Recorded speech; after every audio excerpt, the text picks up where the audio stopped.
Hello there, I'm Thomas Hatsios, the pilot captain flying the Boeing 777-300 ERX international flight from Zurich International Airport. We're going to be overflying Zurich, Switzerland, Germany, and then coming back to Zurich and Switzerland International Airport runway 14 for landing. Lszh localizer landing. So right now I'm in the cockpit for the pre-takeoff preparation of the Boeing 777-300 ERX.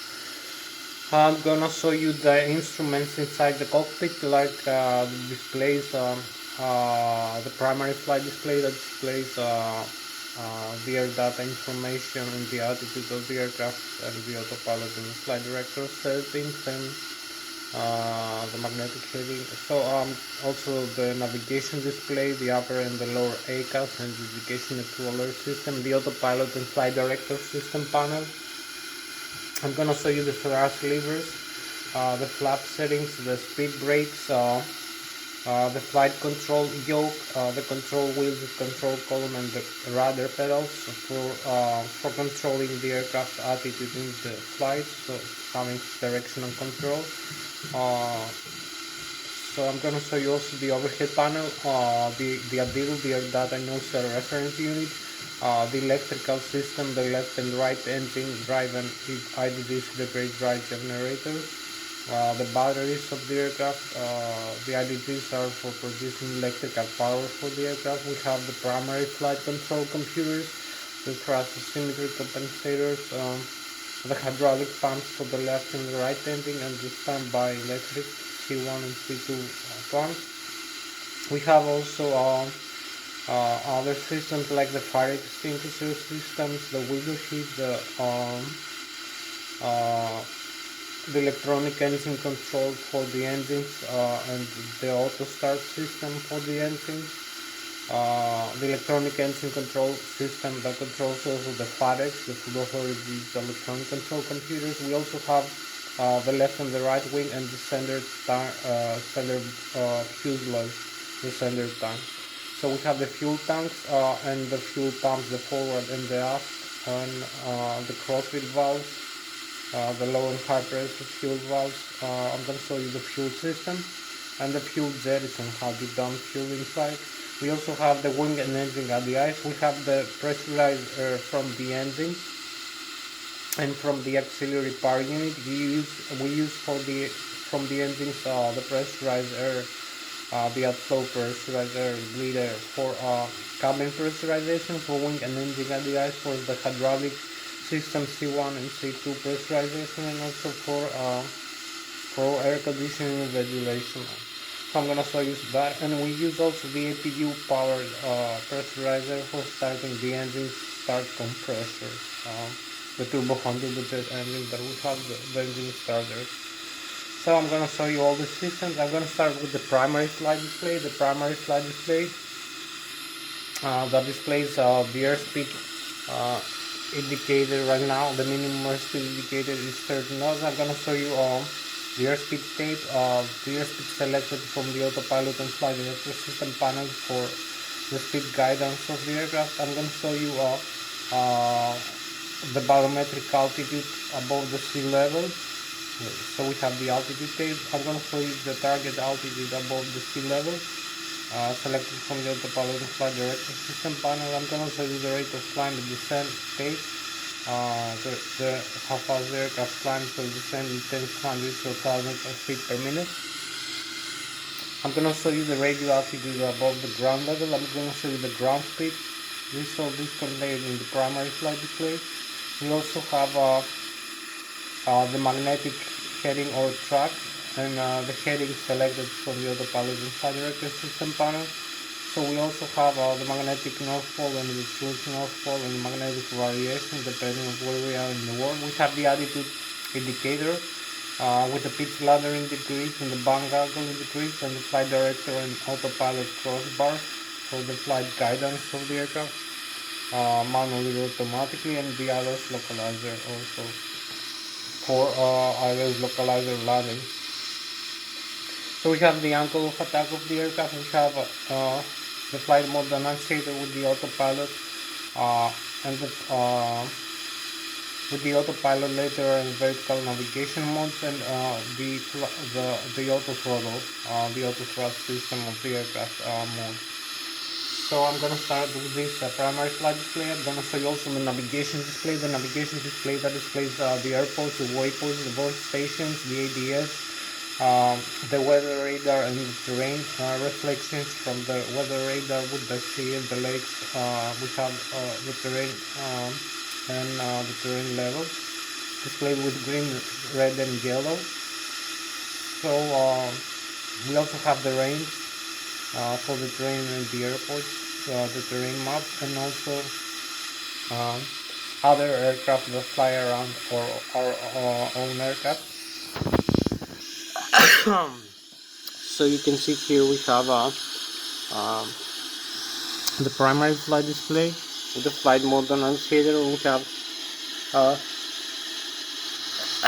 the navigation display over here, the airports and the waypoints. So you can see we have other aircraft that fly around our own aircraft. We have our position, inertial reference position, with the magnetic heading and with the magnetic north pole and the north pole over here. Magnetic heading on track, also the aircraft, which is different. So we have the barometric pressure, altitude, we have the ground speed, we have the wind direction and magnitude. We have the next waypoint displayed and the required navigation performance, the RNP, and the acquired navigation performance ENP.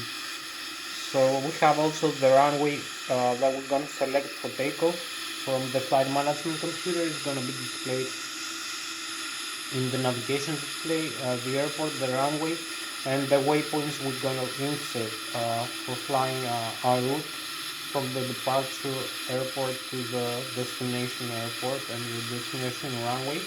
We're going to select from Lszh localizer landing. So we're going to create a flight plan, horizontal and vertical navigation flight path, this flight plan for flying this aircraft. So I'm going to show you how to do that. I'm going to show you also the autopilot and flight director system that contains the autopilot engage and disengage switches, the auto throttle engage and disengage switches, the left and right auto throttle system. So we have the flight director engage and disengage. Also we have the autopilot engage and disengage. We have the airspeed select knob for the airspeed in knots or in Mach. So you can select the airspeed you want the thrust from the engines to produce, and the altitude of the aircraft, the rate of flight descent. The autopilot and flight director system is going to manage this.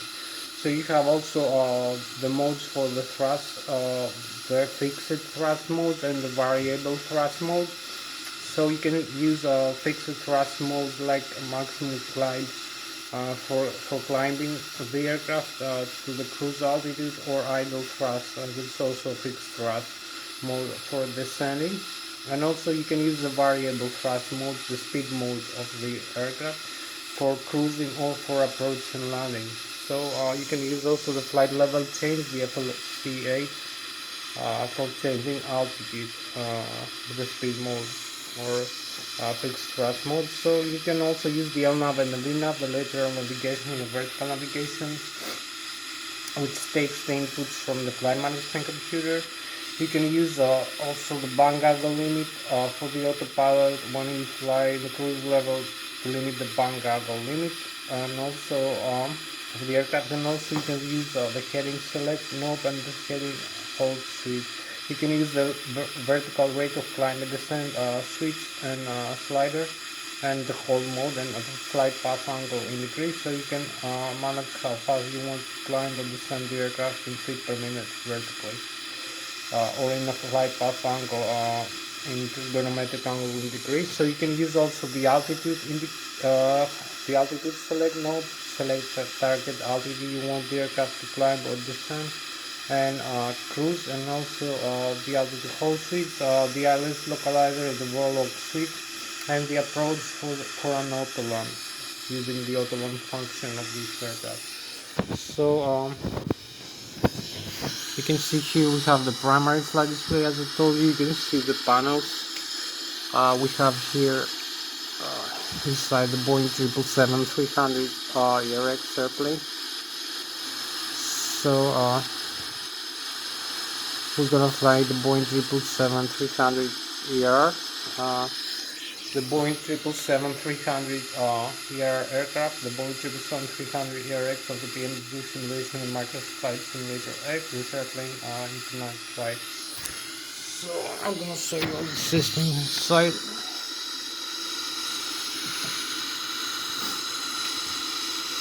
So you have the primary flight display. You can see the airspeed, minimum airspeed displayed right now is 30 knots, but the actual speed of the aircraft is 0, the ground speed. So you have the 200 for the target airspeed here selected from the autopilot panel.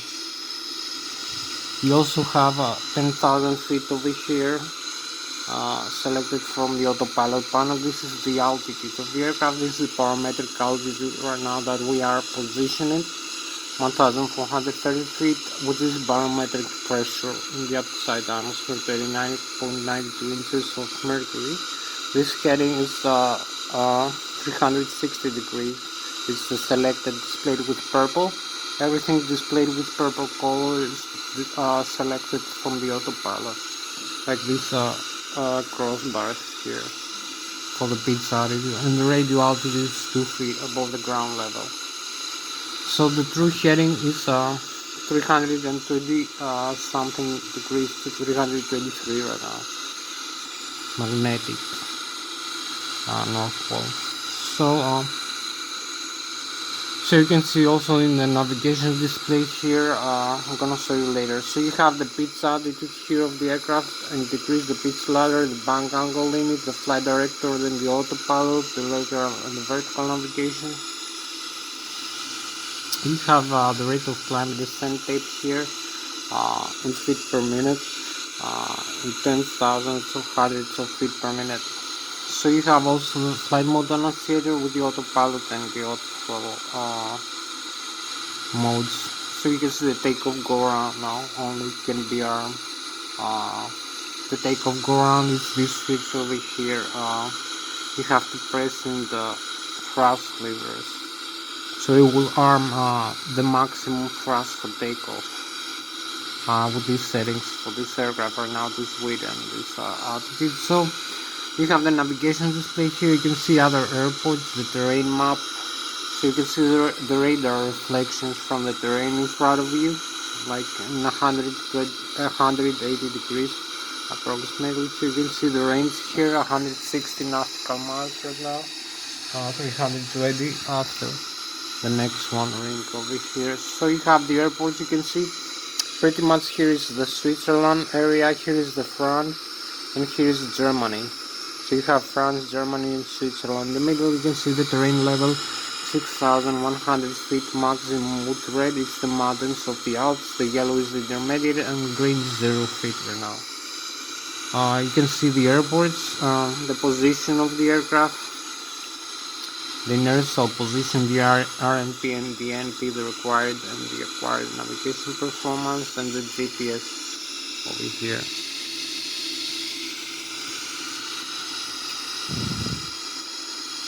So you're gonna set the settings later. So you have the auto throttle here. I'm gonna show you now the different settings, a couple of different settings, and the thrust lever settings here. You have the thrust. You can set the thrust as you wish for flying this aircraft. So I'm gonna show you a couple of things here, like you can set a different heading here and a different airspeed actually. So if I'm gonna hit this switch, it's gonna set this is flight level same. So you have the auto throttle left and right here on its on. This switch here, the flight director here, up and down. You have to reset this. You turn off the flight director and set on an airspeed that is for flying the aircraft. So you have this switch is the continuous climb and the auto throttle, the LNAV, the VNAV, So these are the press wall.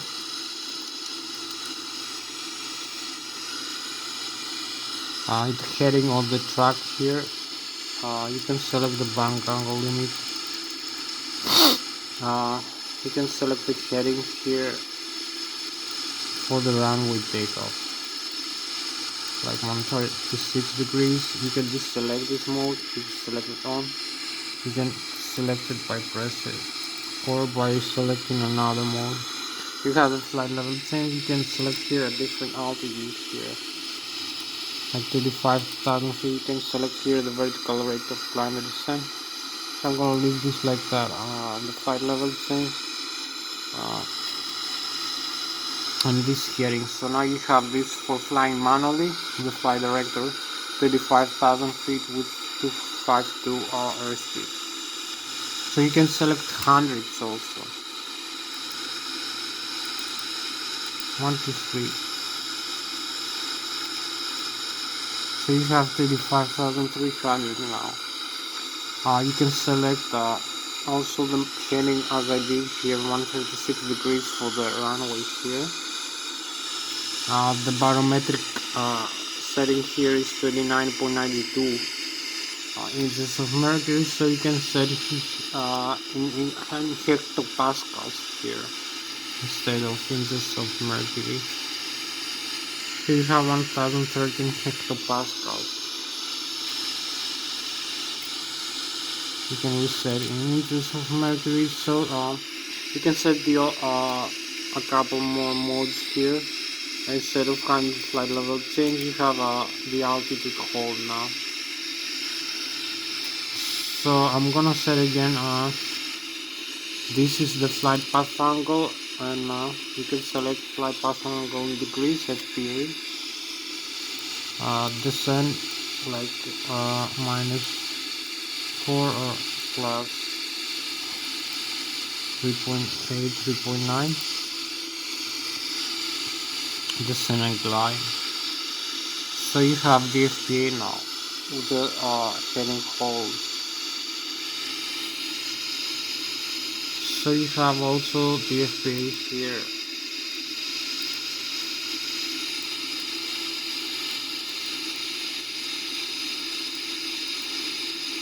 You can climb or descend. Right now the minus means you descend, the plus means you climb. So this is the rate you're gonna climb if you arm this mode, like 3,600. So you can see this needle now. Over here is 3,600 feet to climb, the rate of climb. So I'm gonna use this flight level change and arm the autopilot. So if I arm the autopilot now, you will see the autopilot is armed. AP armed here in this mode. So you can use this switch here is the control wheel, autopilot disconnect. So pressing this will activate this warning, you disconnect, you lose the green light here of the autopilot. You have the warning, you can see the autopilot is disconnected. So I will rearm this, the autopilot again, and can deactivate it like this. Autopilot disconnect by pressing this. Autopilot disengage. Autopilot disconnect. So you have the warning again. You can cancel the warning if you wish. Reset the autopilot again one more time. So you have the AP again. By level change. As you can see here, this mode. So I will disengage it completely now. I don't need the autopilot right now. So I have a couple more modes here. I told you the vol localizer and the approach mode, and this flight director on and this side autopilot connect. I'm gonna show you also here we have, you can see the landing gear up and down. It's down right now. The alternate gear. So you can see the gear is down here in the display in the upper ACAS. You can see the extend and retract speed, and here is the auto brake system. some other switches here for the flap override and the gear round proximity, as you can see, and the terrain override. So you also have the speed brake system, the stabilizer trim of the horizontal tail. You can see the parking brake up and down here. You can see the horizontal tail trim position is 4 degrees. The horizontal tail, you set it using this switch over here. Pitch up and pitch down the horizontal tail. You also have the aileron trim here. The aileron trim and the rudder trim for the rudder for the vertical rudder of the aircraft. You have the ailerons here, the rudder, and the rudder display for trimming them. So instead of that, you can use the rudder pedals for moving the rudder. So this is the flight control surfaces. This is the auto throttle disconnect switch here. For disarming this over here, the auto throttle, what I told you. So you see the autopilot disconnect like this.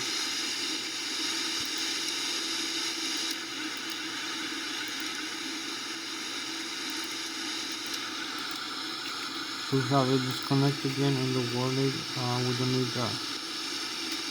So I'm gonna show you. Here is the speed brake. This is the horizontal tail stabilizer, the normal, and the alternate nose up and nose down that moves the horizontal tail.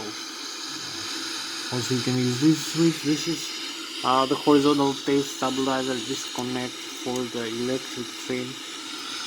If you lose the C or VR hydraulic systems, so you lose the electric trim will malfunction, so you have to disconnect it, cut out. So you have the fuel flow to the engines here, left and right engine, the fuel control. You have the flap settings here, the flap lever. You have the fire extinguishers for the left and the right engine. You have the speed brakes here, up and down. So this is speed brake of the aircraft. So if you move the engines forward, you disarm the speed brake, because the speed brakes act as a spoiler for the lift of the aircraft. So you can see also cancel this warning, we don't need that. Here is the upper display for the engines indication, displays also the flap position, other indications, so you can move the flaps here up and down, the flaps lever, all the way up, all the way down. You just select the position, the flaps will be here. So the flaps are the wing extend in the outside view, I will show you later. So you have the duct pressure from the engine, you have some other indications. Here is the radio and communication panel. You have also the transponder here for transmitting and receiving our position to other aircraft and our direction, and also to the air traffic control, and receiving also the radio frequency from other aircraft. You will see the TCAS warnings here. We have another aircraft going close to us. So this is the weather radar and the terrain radar. I'm gonna show you now the overhead panel. I'm gonna come to the thrust lever. So you need, if you need to move the aircraft for flying, you need the thrust from the engines to make the aircraft flyable. So you need the thrust from the engines to make the aircraft move into the ground in order to achieve an airspeed enough for overcoming the stall speed. So this aircraft needed to accelerate to about 270 kilometers an hour just for takeoff, for about 154 knots, with 15 degrees of flaps and 4 degrees nose pitch attitude for the horizontal tail. So you need to move the thrust levers forward. You will increase the fuel flow into the engine. So this turbo contributed engine. You will give a signal to the Flught computers, the full authority digital electronic control computers, one installed per engine that control all the engine's functions. So also you know how to do that. You will make the aircraft using the Newton's first, second, and third law of kinematics of Newton's physics. By means of action and reaction, you will start moving forward. You will acquire an acceleration, kinetic energy, and so the propulsion system of the engines will move it forward by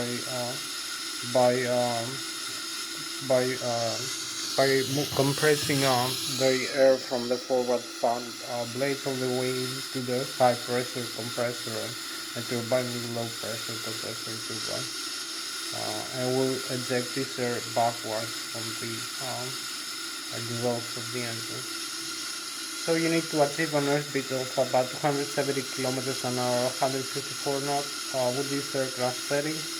Right now we have a weight of about 254,000 kilograms, 46,000 kilograms of which is the fuel on board, 30% of the total fuel, and about 20,000 kilograms is the passenger and the cargo. So we can have higher weight for takeoff than that. It's below the maximum takeoff weight. So you move like this, the engine is forward, you give a signal, you increase the fuel flow to the engine, so the Flughts who's gonna do their job, the full digital electronic control computers. So you see the front fan of the engines here, the spinner. You make the aircraft move forward.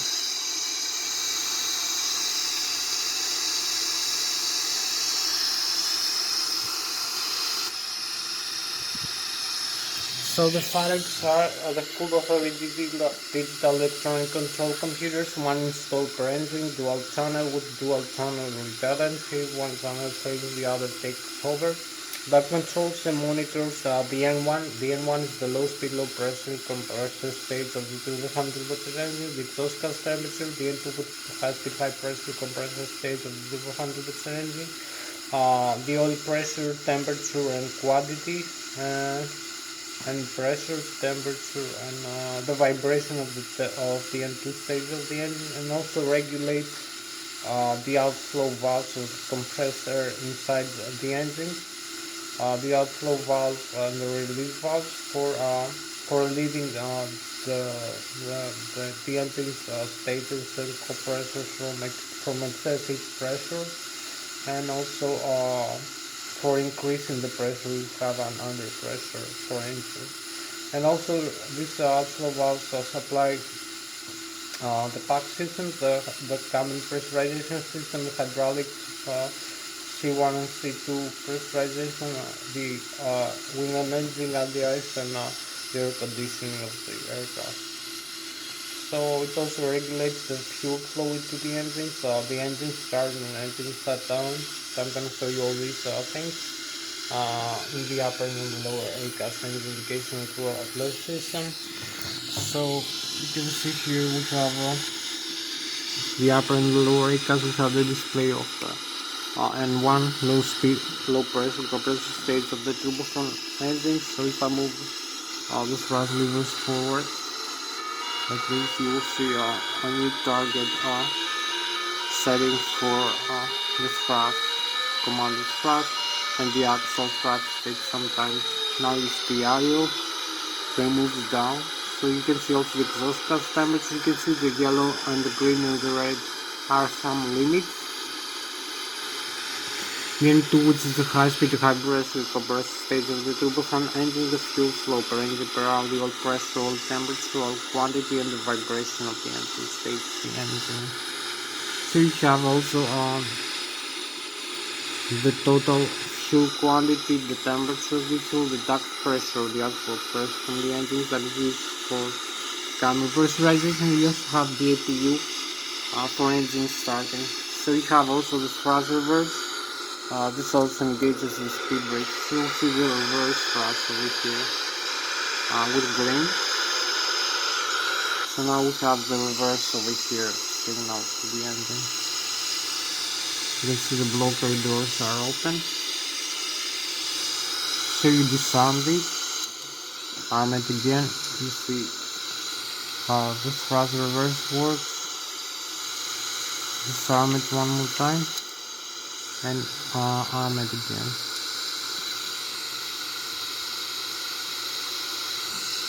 So you have complete aircraft management.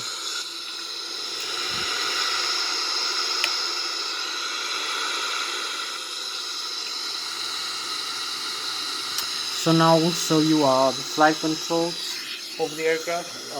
The aircraft, as I told you need to move the engine's thrust lever forward to increase the airspeed to 170 kilometers an hour. So when you reach this airspeed, the airflow mass around the wings will start produce aerodynamic lift. So this is what you need to make the aircraft flyable. So you have the forward wings, the large wings of the aircraft that hold the weight of the aircraft. Also are responsible for creating the aerodynamic lift. When the airspeed reaches 270 kilometers an hour, the bottom surface of the wings is flatter than the top surface of the wings. So this creates a differential pressure, the aerodynamic lift pressure. So it makes the aircraft start flying, coming into the air. So you need a proper angle of attack for doing that, for picking up in the runway just for takeoff. So you can see here we have the forward wings that create the aerodynamic lift of the aircraft and also hold the weight of the aircraft. So the aerodynamic lift is being created from the leading edge all the way back to the trailing edge. When the airflow you reach in the runway 270 kilometers an hour, you can see the bottom surface is flat, so it creates an air compression. The air travels slower below the wing, so it's more pressurized below the wing. So this pressure moves the aircraft up. It also creates another pressure. The air moves slower above the wing, so it creates a suction above the wing.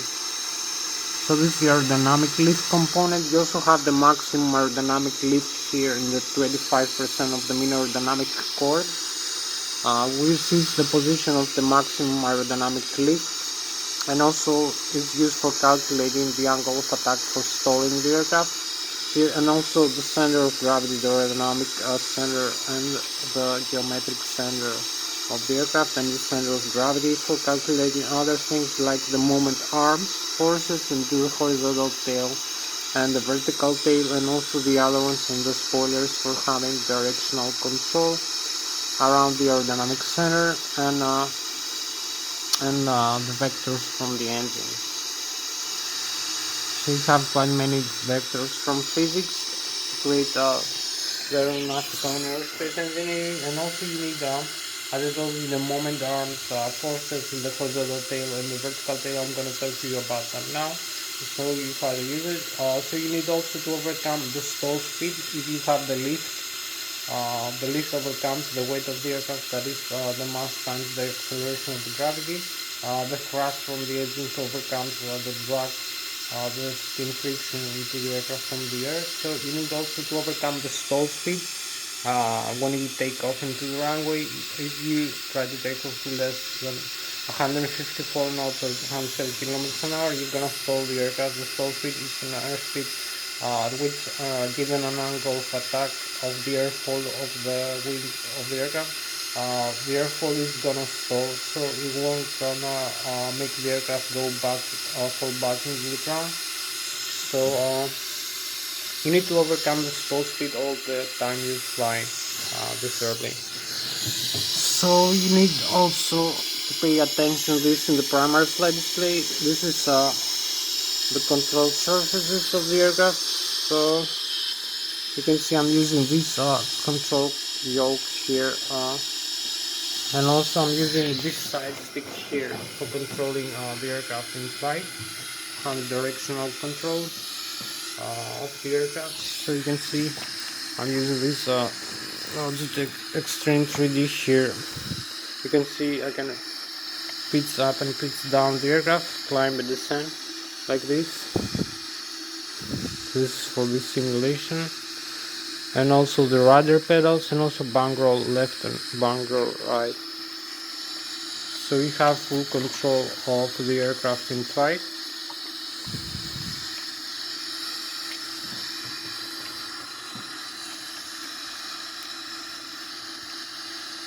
You can climb, descend, and bank roll left and bank roll right, and also use the rudder pedals for turning left and turning right. Using the side stick, you also have the horizontal tail stabilizer and the thrust levers for the engines.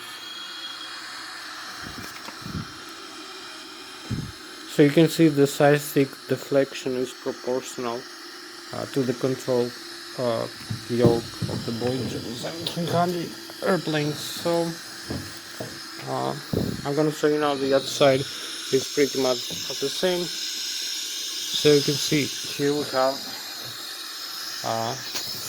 the other side view for doing the same thing, for controlling, having directional control of the aircraft in flight. So you can see we have the moment arm here in the horizontal tail for climbing the aircraft and for descending.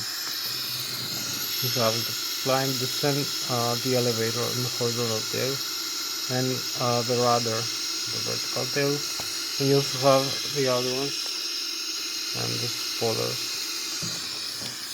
So I'm using again this side stick over here for showing you this how to control the aircraft in flight. So you can see I can do the same things again. Control this aircraft like this.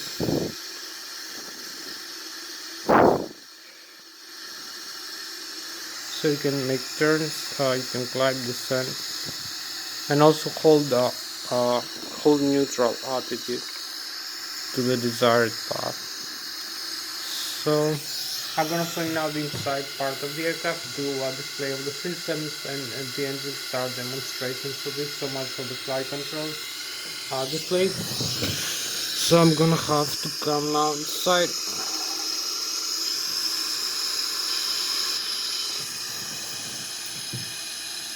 We have quite a few minutes more left for this flight,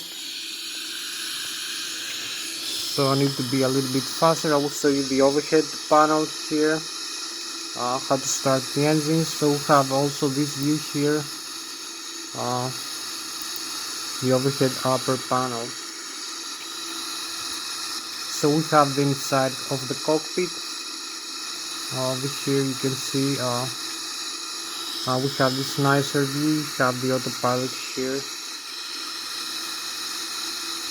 system and the access panel.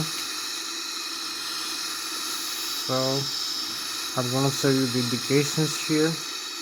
Hope you like it, the Boeing 777-300 ERX.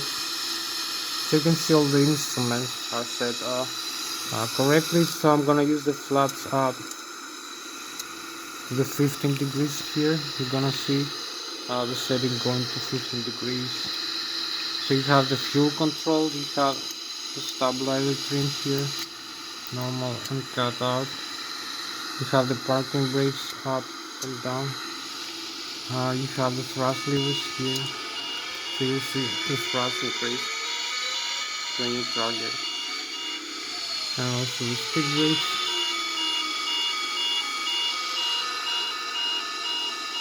So the primary flight display, the navigation display also. So I'm gonna come here. You have the air data inertial reference unit that displays all the air data and the inertial position and magnetic heading. So you have the airspeed, the barometric altitude using the pitot sensors, the angle of attack of the aircraft, and laser gyroscopes for other settings. So I'm gonna start with the APU now. Start the APU. You can see here's the electrical panel. Here's the primary flight control computers, the thrust symmetry compensator for the flight control computers. You have the APU generator, so we started the APU here at least. You have the primary left and right engine driver IDTs with the great drive generators and the backup generators here. I'm gonna show you how to use them now. You have the hydraulics, left and right engine. You can turn on or off. I will show you maybe in another flight. how to fully use this. So you have these hydraulics here. You can turn off, as I told you. You can see the fall. So we'll leave them in the on. So you have the ram air turbine, the window heat, the passenger oxygen, the cargo fire. So you also have the windshield wiper and the lighting system of the aircraft inside and outside. So this is for the hydraulic system, very important for the flight controls. You can see C1, C2, this is the air pressurized. We have the electronic engine control computers and the auto start system for the engines. So you can start the engines. I'm gonna show you how to do it now in a couple of seconds. So you leave this on and off, auto start. So you have the cargo fire and the APU fire. You have the jettison for the fuel. You can arm and dump fuel inside. From these tanks here is the crossfit tanks, crossfit fuel valves for the left wing and the right wing fuel tanks and the center tank. And you have the forward and the aft pumps for the fuel system. So I'm gonna show you this also. You can see the fuel in the crossfit here and the engine's feed line. The wing and engine RDIs, very important. Here is the pressurizer from the left and the right engine, and the APU pressurizer. So this is very important. Also you use the pressurizer from the left and the right engine to pressurize the hydraulic system C1 and C2, and also pressurize the wing and engine RDIs system and the air conditioning of the aircraft, and for the cabin pressurization here. So you have the cabin pressurization like this, normal and alternate for climbing and descending the aircraft. You can use it in the auto, the pressurization system. So if you use in the manual, you have to use the outflow valves on and off for climbing and descending, and also select the landing out. So we'll leave this in the auto. So the APU pressurizer is used for wing and engine RDIs, for air conditioning, and also it's used for starting mainly the engine. So you can see here we have other configuration. The systems will load right now from this pressurizer. We also have no pressurization in the cabin, no duct pressure. So I'm gonna use this back. We need this also, this switch for starting the engine. This is the air conditioner. So this is the pressurizer that I told you from the engine. If you have the engines off, shut down, you need the APU, this switch, the auxiliary power unit to give pressurizer into the engine starter. So you have it in the auto. So this is so much for this view. You have also some circuit breakers here, some additional switches here. So this is the general view of the overhead panel. I'm gonna talk to you a little bit about the electrical. So you have the left and the right engine drive and IDTs. In the electrical panel you can see you can turn on and off this drives here. It will show you the electric generator off, right, and the backup system is off. So I'm coming back here.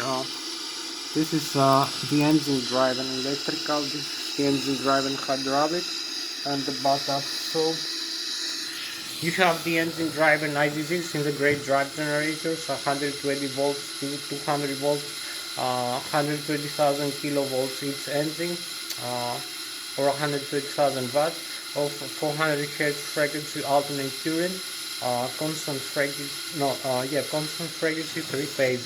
So you need this current, alternate current, 100,000 kilovolts left and right engine, each one, and the APU on additional 120,000 kilovolts, 360,000 kilovolts. In total, you have the backup generator for the 25,000 kilovolts alternate current. You can convert this alternate current using transformer rectifiers into direct current. For some systems, you can have also the battery driven direct current 28 volts 48 aberrant. So you can convert also this current into direct into alternate current using the starting inverter. So it's sending drive and its gearbox using the soft torque, the electromagnetic alternators, north and south pole bipolar electromagnetic induction alternators to produce alternate current. So you have also in the gearbox you have the hydraulic pumps for the hydraulic fluid, and you also have the outflow valves for other systems for pressurizer. So this is what the engines do besides moving the aircraft forward. They also create a lot of systems for the aircraft. So this is the IDG, the great drive generator. So I'm gonna come now in this view, show you a couple more things. So this is the primary flight, the flight management computer, very important. I'm gonna show you a couple things about this display. So you have the engines here. You have the status. You can see the APU now is running, so you can start the engines with start down. You have also other things. You have the checklist here. So you have a normal menu. You can do some things before start, or if you have a failure, what you need to do. So this checklist is complete. You also have the normal, as I can show you here. You have a failure. I'm gonna show you another time. You have the communication system of the aircraft. You have the navigation system. So you have the synoptics here. You have the doors are closed, so you can pressurize the cabin. You have an idea. You can see the pressure inside the tires and the temperature of the brakes. The electrical system that I told you, the left engine driving and the right engine driving, and the backup generators, the APU battery, the APU also generators. The green is the flow of the electric. You have the hydraulics here, the left engine driving and the right engine driving, the demand, the left electric and the left engine, the right the demand, the primary and the electric and the air driving. You can see the air pressurized here. The pressure is 3000 psi for its system. You can see the needs for the consumers of the hydraulic fluid, like the flight controls and the landing gear and the parking brake. So you have also the fuel system here, the left and the wing, the left wing and the right wing, and the center tank, the crossfeed, the APU, the left and right engine, the fuel flow lines, the low and high pressure, the total fuel on board. So you can see the minimum fuel temperature right now, other systems, and the crossfeed and the DC for the IPU. So we have also here the air system, the left and the right engine pressurizer, and the APU we need for starting the engines, the left engine and the right engine, doing not to start. So you use this for C1 and C2 hydraulic pressure. Over here, this pressurizer for the engines and cabin pressurization, air conditioning, and wing and engine ADI. So if I move the thrust levers forward, you will see the pressure inside the engines increases the duct pressure for the other system. So the last thing here is the flight controls. You can see the flight controls. If I extend the speed brakes, you see the speed brakes up. You can see I'm moving this control wheel here and control column, and also the other side. So you have a full control here of the flight controls. So you will see them moving here in this display. You can see there is no failure. One surface fails of the rudder pedal, now moving. So you can see the tail also. You can see the left and right engine, the position of the horizontal and vertical tail here in the stabilizer tree. And if I move something, you can see how far I move the surface, or if I have a failure. So I go back into the engine, going back into the virtual cockpit. So I'm gonna show you now how to start the engines and make a small flight here, like this.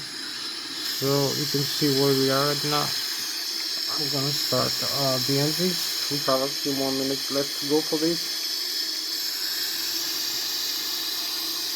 So I'm gonna have to turn them off first and make the engine start demonstration. So I'm going inside, turn the fuel flow off for both engines, left and right engine. So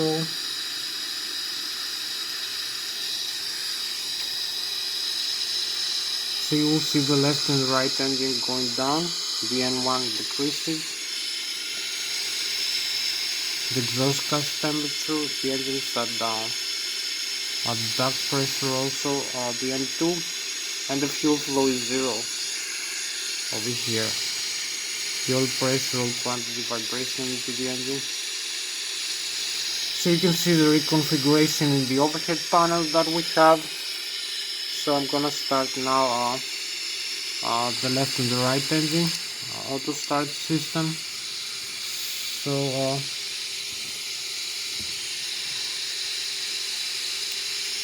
we're gonna have the N1 increases, the exhaust gas temperature, and the N2 here. So you can see here we have turned off the engines, the left engine and the right engine, and then now they start moving again. The right engine and the left engine. So you have some spinning. This is the pressurization build-up of the pressurizer.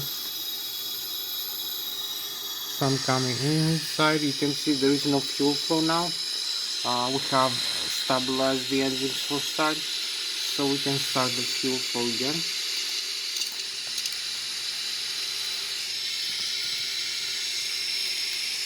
So the FF, the fuel flow will rapidly increase, and the N2.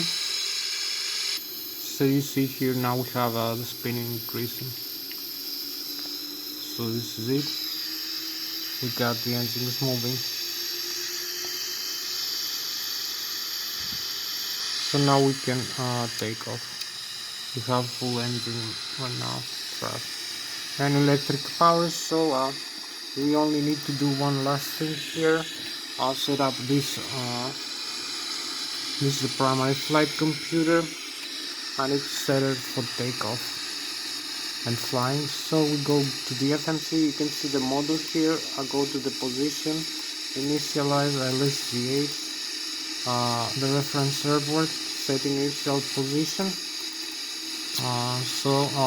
I go here in the zero fuel calculations, the reserve fuel, also takeoff weight, cross weight, and the cruising altitude. We're gonna select 35,300 feet like that. So I'm gonna set the cruising altitude here, and the cost index is 100%. So we have also all the routes here from this airport Lszh to this airport. I'm gonna select the departure here, runway 14 to Alpha, departure and arrival, ILS 14, Trans Negria 1 Alpha, Trans Amity. So you have the legs here, and you cancel the discontinuity, and you have the full legs.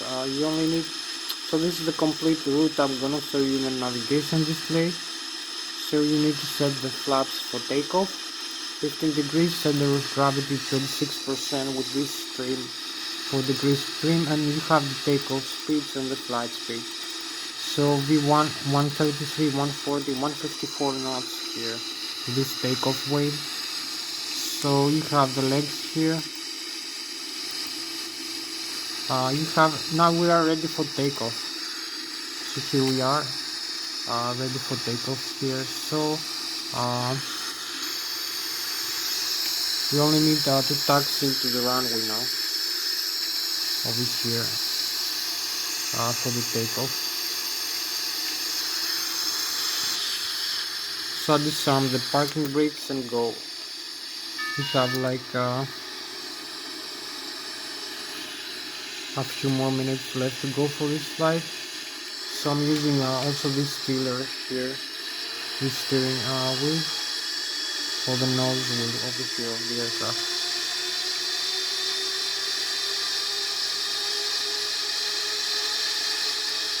So we go into the runway. We have the runway open here for takeoff. There is no other aircraft. We can see also in the display of the radar over here, there are no other aircraft around us. So here we are into position, align with this center line using this tool here.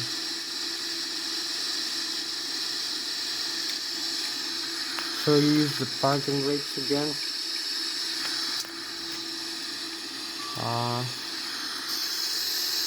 So here where we are right now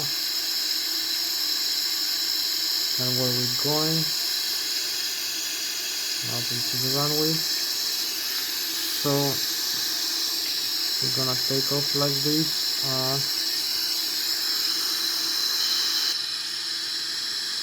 We can see the modes here are correct in the primary flight display. I'm gonna use the LNAV, decrease the range here, so you can see we have the flight plan, now the display of the terrain in the radar. So this is the protocol line I'm gonna follow.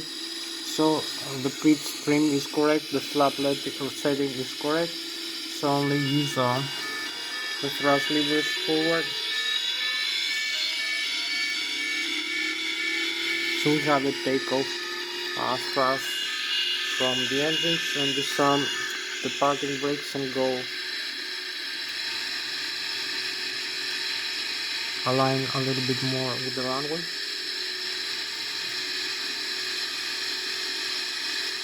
So we have 100 knots, V1 133, V rotate 140, and V2 155. So we pass the V2, so we have positive rate of climb. As you can see here, we have positive climb.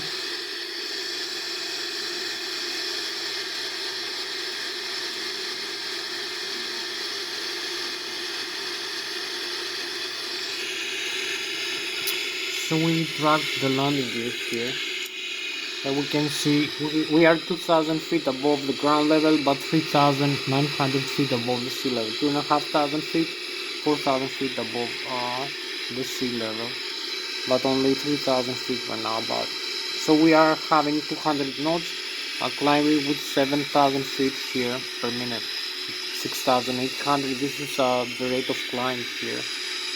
This is the altitude, this is the airspeed, the stall speed here, the margins. So we need a little bit maybe more thrust here. So this is the autopilot settings. You can see the terrain levels. So we start turning, taking the turn now.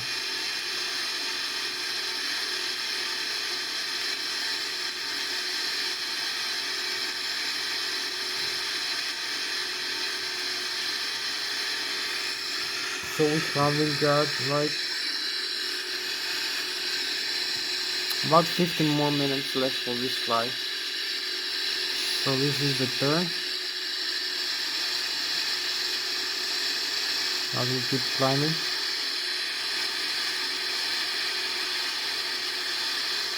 You can see the thrust here. We have a little bit of overspeed, so we need to climb a little bit faster. Higher rate of climb.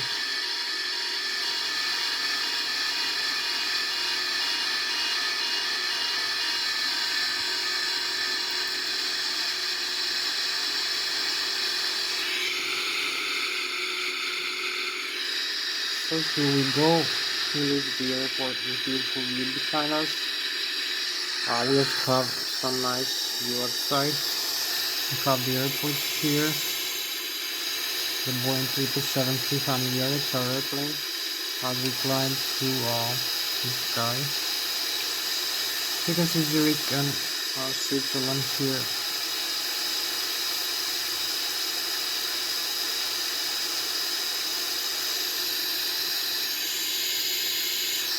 So we keep climbing here.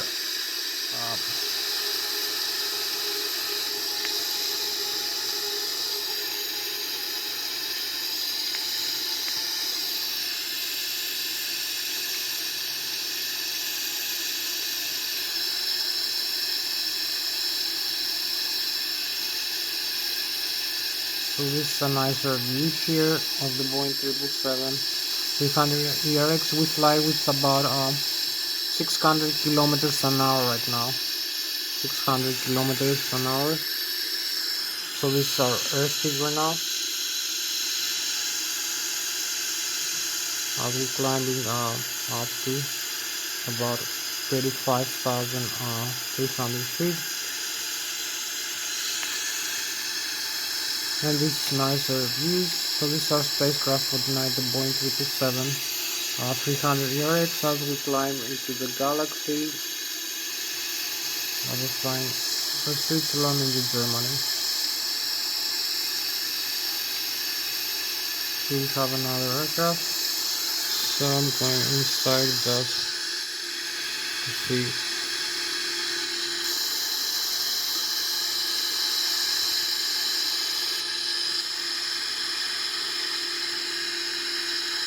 We are 20,000 feet.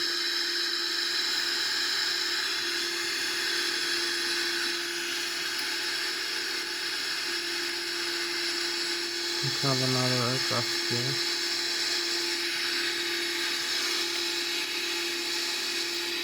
So you can see the thrust settings, the autopilot settings here. We are 30,000 feet.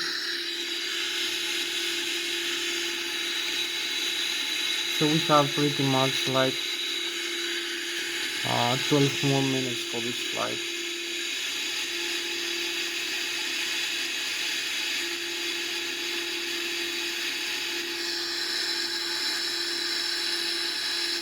So you can see some stall markings here, the yellow, the rate of flight 3,000 feet per minute right now. The airspeed 200 knots.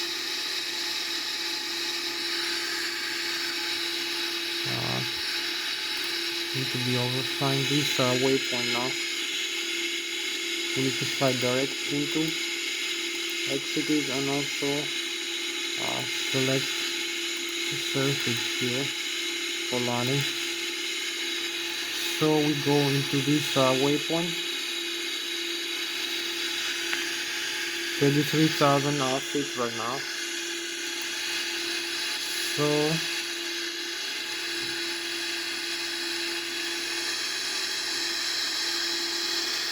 we cross 23,000 feet.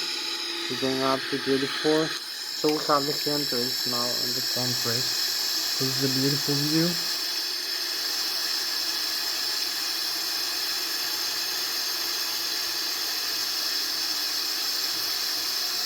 So we overflying here the lake, the St. Gallen Lake in Switzerland, and we go up with about 700 kilometers an hour, all the way up to the cruising altitude.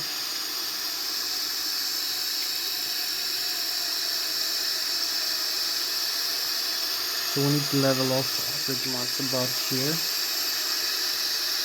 So this is our spacecraft for tonight, Boeing 777 300 ERX. Have this magnificent view over here. This chemtrails and contrails. So we need to balance here, and also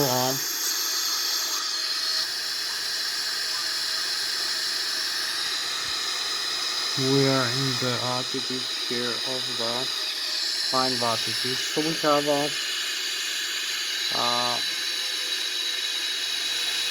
about 8 minutes left for this flight, so we need to come back to the airport. So here is the cruise altitude. So I can engage now the autopilot here and increase the thrust, the airspeed. Also set the flaps up and select this direct to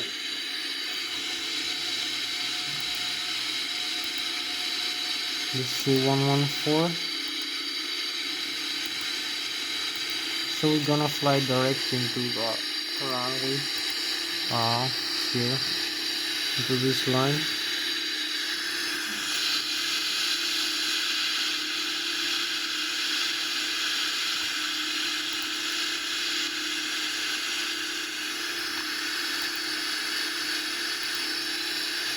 So we're gonna fly with double O, the simulation rate now.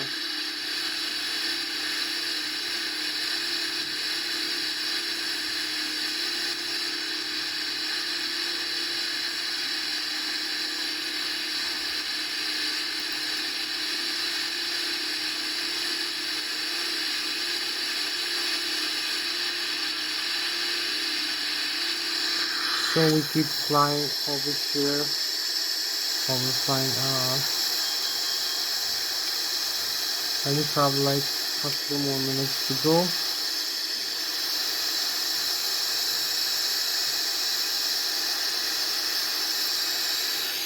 So we overflying Germany in Bayern Munich now, over there, and the Swiss Alps. We have the frozen vapors here, and the Germany behind us.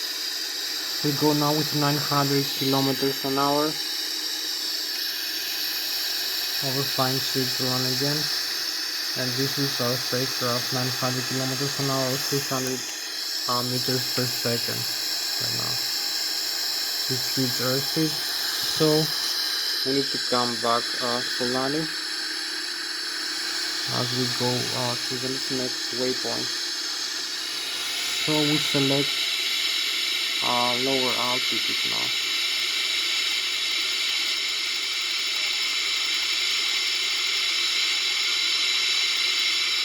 And decrease a little bit the airspeed and the flight level change. So we set this and this, the rate of descent now.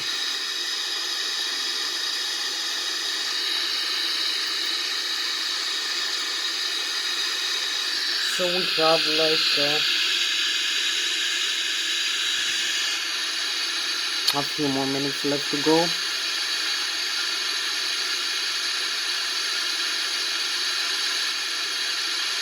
Like 3 more minutes left to go.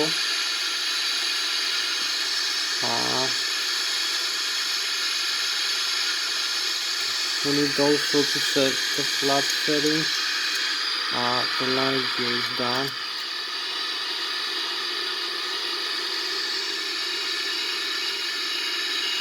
And select a new airspeed.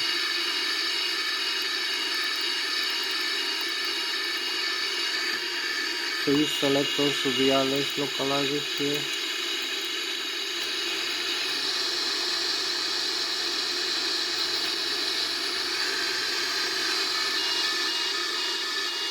As we keep descending, overflying the rivers here.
So here we have the Lszh localizer, the settings here for the Lszh localizer.